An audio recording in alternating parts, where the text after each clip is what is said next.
الحمد لله الحمد لله وكفى وسلام على عباده الذين اصطفى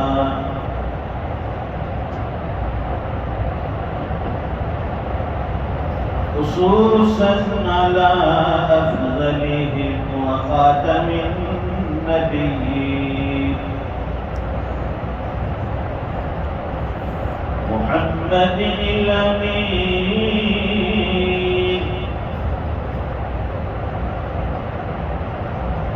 وعلى آله وصحبه أجمعين. أما بعد فأعوذ بالله من الشيطان الرجيم. بسم الله الرحمن الرحيم.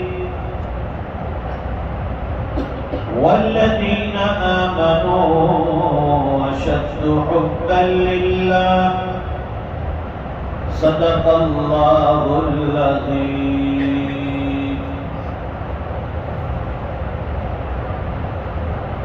وقال رسول الله صلى الله عليه وسلم اللهم بارك لنا في رجب وشعبان وبلغنا رمضان. صدق رسوله النبي الأمي الحبيب الكريم. ونحن على ذلك لمن الشاهدين والشاكرين والحمد لله رب العالمين. بزرگوں اور دینی بھائیوں،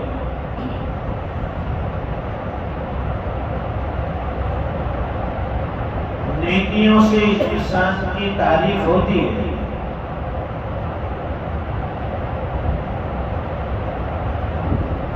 اور برائیوں سے لوگ انسان سے دور رہتے ہیں. جو بندہ نیکیاں کرتا ہے، اچھے کام کرتا ہے،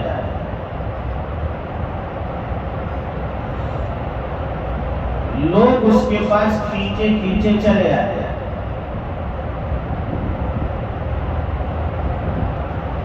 اور جو انسان برائیوں میں، معصیتوں میں، گناہوں میں مبتلا رہتا ہے، لوگ اس سے دور رہتے ہیں.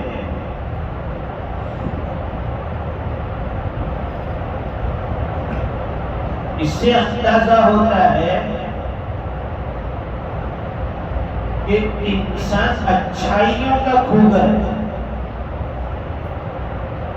اسے نیکیاں پسند ہیں.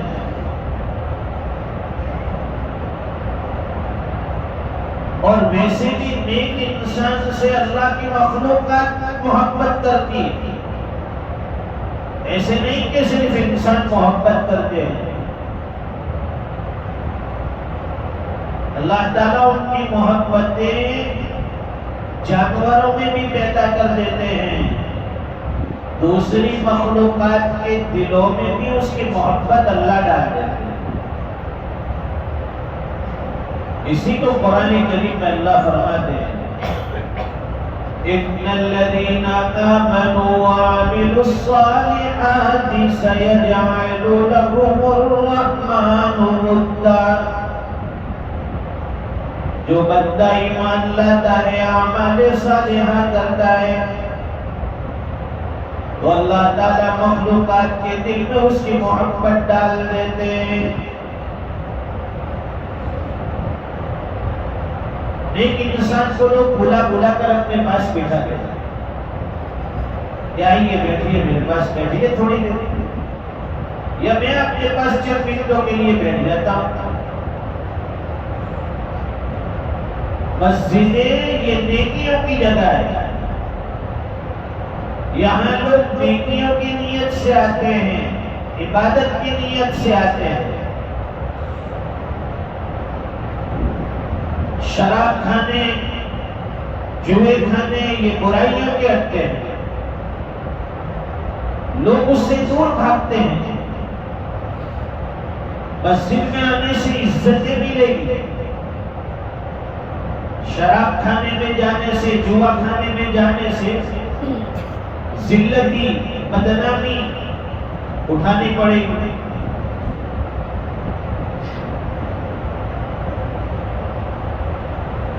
آج امت کا ایک طبقہ، ہمارے جوانوں کا ایک طبقہ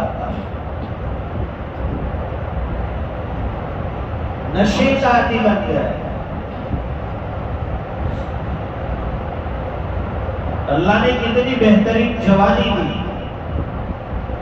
وہ جوانی اللہ کے دین کے لیے خرچ کرے، عبادتوں میں خرچ کرے، لیکن غلط صحبت کی وجہ سے، غلط دوستی کی وجہ سے ہمارے جوان بچے شراب کے عادی بنتے جا رہے ہیں، ڈرگز استعمال کرتے، ڈرگز۔ اور یہی نہیں، صرف پینا نہیں ہے بلکہ اس کا کاروبار کرتے ہیں، اس کو بیچتے بھی ہیں، شارٹ کٹ، کیونکہ اس کی کمائی زیادہ ہے۔ اس میں ایک بات ہمیشہ یاد رکھے کہ حرام طریقے میں آمدنی زیادہ ہوتی ہے، برکت نہیں ہوتی۔ دیکھ لینا کسی کا حرام کا کاروبار ہو، اس میں آمدنی بہت زیادہ ہے، لیکن اس سے پوچھیں گے تو بے برکتی، کہاں آتے کہاں سے کہاں چلے جاتے پتہ نہیں چلتا ہے۔ اور حلال کی کمائی ہوگی، آمدنی اگرچہ تھوڑی ہوگی لیکن اللہ تعالیٰ اس میں برکتیں ڈال رہے ہیں۔ جو کام 1000 میں پورا ہونا تھا اللہ تعالیٰ وہ 100-200 میں پورا کروا دیتا ہے، یہ برکت ہے۔ برکت صرف اسی کو نہیں کہتے کہ پیسے میں، کمائیوں میں ہمارے پیسے بچ گئے۔ گھر میں سب کا صحت مند ہونا یہ بھی ایک برکت کی نشانی ہے، کیونکہ آدمی جب بیمار ہوتا ہے دوا کھانے، اسپتال، اس کے چکر میں لگ جاتا ہے، کمائی اسی میں چلی جاتی ہے۔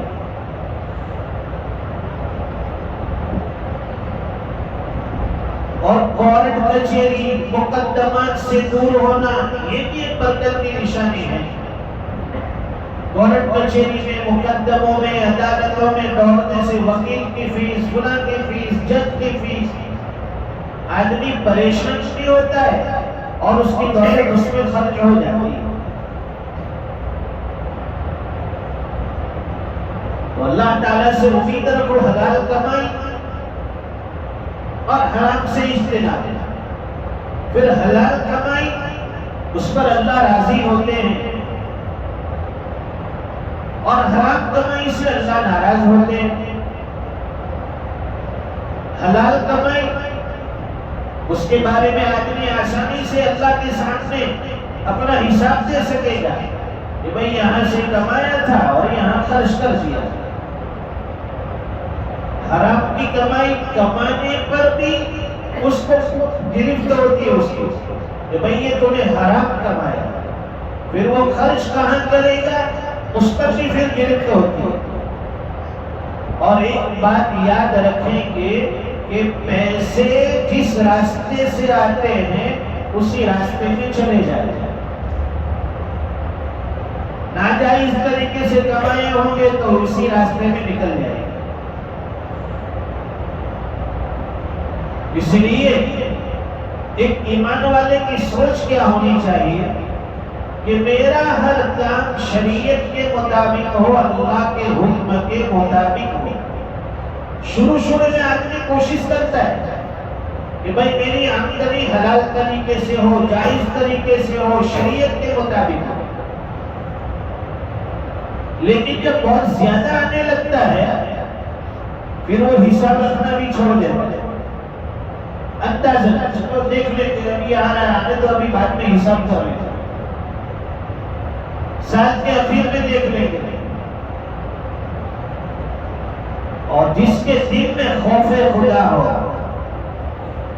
اس کے سامنے آخرت ہو، اللہ کے سامنے جواب دہی کا احساس ہو، وہ روز مرہ کی زندگی کا حساب رکھتے ہیں اور اس میں بھی خصوصاً مال کی آمد پر اور اس کے خرچ پر اس کا حساب لیتے ہیں کہ بھائی فلاں جگہ سے اتنا آیا ہے اور میں نے اتنا خرچ کیا، اس میں سے میرا اتنا بچتا ہے اور اتنا فلاں کا ہے، اتنا فلاں کا ہے، اتنا فلاں کا ہے، تو اس سے حساب بھی لیتا ہے اور اللہ تعالیٰ برکتیں بھی ڈالتا ہے۔ اور دوسری ایک چیز کہ محنت کی کمائی میں، حلال کمائی میں آپ کو پریشانی بھی ہوگی، تکلیف بھی ہوگی، گزارا بھی مشکل ہوگا۔ میں محنت کرتا ہوں، حلال کی کمائی ہے، پورا نہیں ہوتا ہے، تو سمجھ لیجئے کہ آپ کی زندگی صحیح کٹ رہی ہے۔ اور جہاں حرام کی کمائی ہوگی وہاں کو حساب سے رکھنا نہیں ہے، آنے دو اور جانے دو۔ آدمی وقتی طور پر سوچتا ہے کہ بڑے مزے ہیں، مجھے تو خوب پیسے آ رہے ہیں، خوب خرچ کر رہا ہوں، اور وہ بیچارہ روزانہ صبح سے شام تک محنت کرتا ہے، دوڑ دھوپ کرتا ہے، 12 گھنٹے جاب کرتا ہے، 15 دن 20 تاریخ کو ختم، جتنی کمائی تھی ادھار دینا پڑتے ہیں، بھائی 500 روپے ادھار دیں، 1000 روپے ادھار دیں، لائٹ بل بھرنا ہے، گیس بل بھرنا ہے، گیس کی بوتل ختم ہو گئی، بچے بیمار ہوں گے، 500 روپے دوا کے لیے، تو حلال کی کمائی میں تکلیف ہوگی، پریشانی ہوگی، حالات آئیں گے، لیکن اللہ کے یہاں آپ کا مرتبہ بدل رہے گا، عزت ملے گی اللہ کی طرف سے۔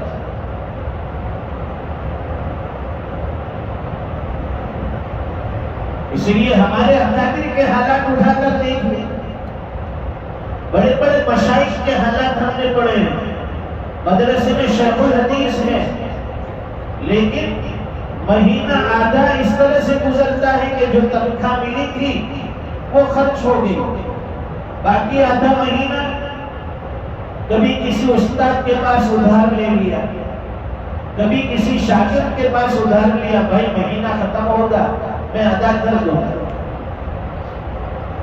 کیا وہ لوگ دوسرے طریقے سے نہیں کما سکتے تھے؟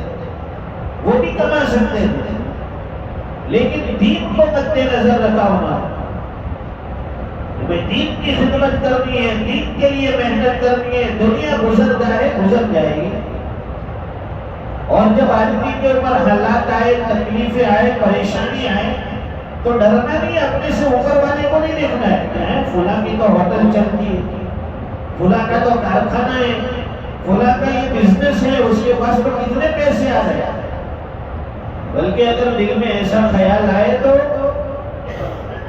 حیات الصحابہ پڑھ لیجیے، صحابہ اکرام کی زندگی کیسے گزری تھی، کتنی تنگی میں، کتنے حالات میں وہ زندگی گزار گئے اور دین ہم تک پہنچا کر گئے، تو ہمیں تسلی مل جائے گی کہ نہیں، دین کے کاموں میں رکاوٹیں بھی آئیں گی، حالات بھی آئیں گے، انسان کی نظر ہمیشہ اللہ کی ذات پر ہونی چاہیے، غیر اللہ کی ذات پر نہیں۔ ہم لوگ کیا پیسے والے مالدار لوگوں کو دیکھ کر مرعوب ہو جاتے ہیں، یہاں یہ فلاں سیٹھ صاحب ہے، یہ فلاں مالدار ہے،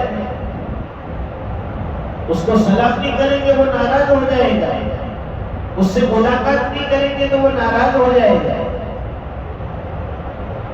لیکن سامنے سے کوئی اللہ والا مل رہا ہے، مسجد کے امام صاحب آ رہے ہیں، کوئی عالم آ رہے ہیں، اس کی کوئی عزت نہیں، حالانکہ عزت اس کی کرو، امام صاحب آ رہے ہیں السلام علیکم، ملاقات کرو، کوئی عالم مل گیا اس کو عزت دو، عزت کے لائق یہ لوگ ہیں۔ مال سے مسلمان کبھی مرعوب نہیں ہوتا، اس لیے فرمایا کہ اللہ کے یہاں تو مال کی کوئی حیثیت، کوئی حقیقت نہیں ہے، اگر مال سب کچھ ہوتا فرماتے اللہ فرمائیں کہ اگر اللہ کے نزدیک اس دنیا کی قیمت مچھر کے پر کے برابر ہوتی کسی غیر کو اللہ پانی کا ایک گھونٹ بھی نصیب نہیں کرتی، ذرا برابر اسے دنیا نہیں ملتی. لیکن آج مالداروں سے زیادہ غیروں کے پاس دولت ہے، تو دولت کا مل جانا یہ کامیابی کی نشانی نہیں ہے. دیکھیے دولت ہے اور وہ بندہ دین پر چل رہا ہے، اللہ کے راستے میں خرچ کر رہا ہے، سمجھ لیجیے کہ یہ اللہ کی رضا کا ذریعہ ہے. مال کا ملنا یہ اللہ کی رضا کا ذریعہ ہے. دولت آ رہی ہے اور آدمی غلط کاموں میں، گناہوں میں، معصیتوں میں مبتلا ہے، سمجھ لیجیے کہ اللہ تعالیٰ نے اس کو مال کے فتنے میں مبتلا کر دیا. مال یہ فتنہ ہے. قرآن کریم میں اللہ فرماتے ہیں انما اموالکم واولادکم فتنہ، تمہارا مال تمہارے لیے آزمائش ہے اور تمہاری اولاد تمہارے لیے آزمائش ہے. مال بھی آزمائش، اولاد بھی آزمائش. یہ رمضان کا مہینہ آ رہا ہے اور اکثر لوگ رمضان میں اپنے اموال کی زکات نکالتے ہیں. تو زکات نکالنے میں بھی احتیاط اس بات کا ہو کہ میں پورا حساب کر کے نکالوں گا. جن کا بزنس کاروبار نہیں ہے ان کے لیے تو حساب آسان ہے کہ بھائی اتنا آیا ہے اس میں سے 2.5% نکال دیا، 100 روپے میں 2.5 روپے ہمیں نکال دیا. لیکن جس کا بزنس ہوتا ہے اس کے لیے حساب تھوڑا مشکل ہے. سال کے درمیان کتنا مال آیا، کتنا گیا، دکان میں ابھی کتنا پڑا ہے اور میرے پاس جمع کتنا ہے، یہ سب کا حساب کرنا پڑتا ہے. زکات نکالنے میں اندازے سے کام نہیں چلے گا، پورا حساب دو.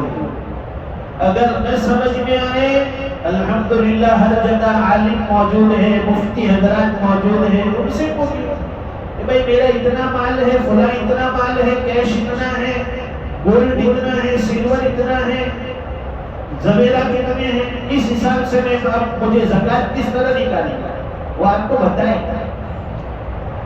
لوگ یہ سمجھتے ہیں کہ مولوی کو پوچھیں گے تو وہ بھی اس میں کچھ کمیشن مانگے گا، یا اتنے میں سے میرے کو بھی تھوڑا دئیے تو ہے. یہ علم اس لیے حاصل نہیں کیا جاتا ہے کہ اس سے دنیا کمائی جائے.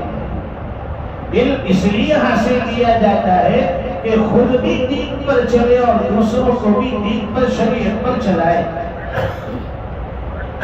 اللہ نے صحیح سمجھ عطا فرمائے. آنے والا مبارک مہینہ، مقدس مہینہ ان قریب ہمارے سامنے. رمضان آئے گا، رمضان چلا جائے گا، لیکن جن بندوں کو اللہ توفیق عطا فرماتے ہیں پورا رمضان وصول کرتے ہیں. سب سے بڑی چیز رمضان میں 2 چیزوں کی حفاظت. 2 چیزوں کی حفاظت کر لی، سمجھ لیجیے کہ آپ کا رمضان ایسا گزرا کہ آپ نے اللہ کو راضی کر دیا، مغفرت یقینی ہوگی. سب سے پہلی چیز نگاہوں کی حفاظت. ویسے بھی عام دنوں میں نگاہوں کی حفاظت ضروری ہے، لیکن رمضان میں وہ بھی روزے کی حالت میں اور ضروری ہے. یعلم خائنۃ الاعین وما تخفی الصدور. انسان یہ سمجھتا ہے کہ میری بندگائی کوئی نہیں دیکھتا. اللہ فرماتے ہیں اب تو دلوں میں چھپے ہوئے بھید بھی جان لیتے ہیں. تو نگاہوں کی حفاظت.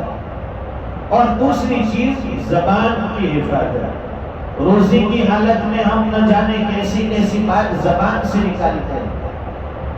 زبان کی، آنکھ کی 2 چیزوں کی حفاظت کر لو.